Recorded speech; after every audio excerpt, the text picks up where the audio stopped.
प्रत्येक नादामागे एक कथा असते.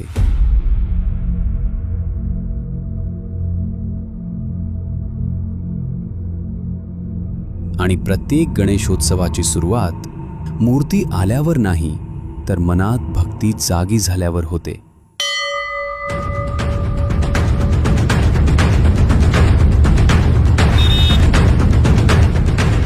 2 ऑगस्ट.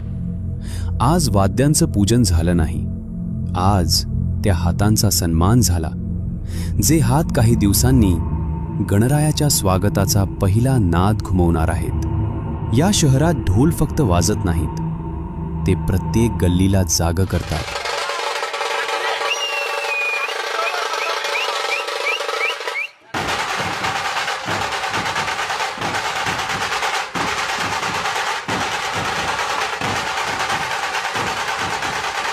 ती चिमुकली नजर अजून ढोल उचलू शकत नाही, पण तिच्या डोळ्यात उद्याचा वादक आधीच जन्माला आलाय.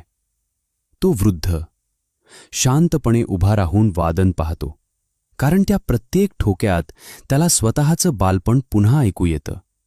आणि जेव्हा पहिला टिपरू ढोलाच्या पात्यावर अलगद स्पर्श करतो, तेव्हा घुमतो फक्त आवाज नाही, घुमते एका शहराची ओढ, एका मंडळाची निष्ठा आणि हजारो भक्तांच्या मनातून निघालेली पहिली हाक.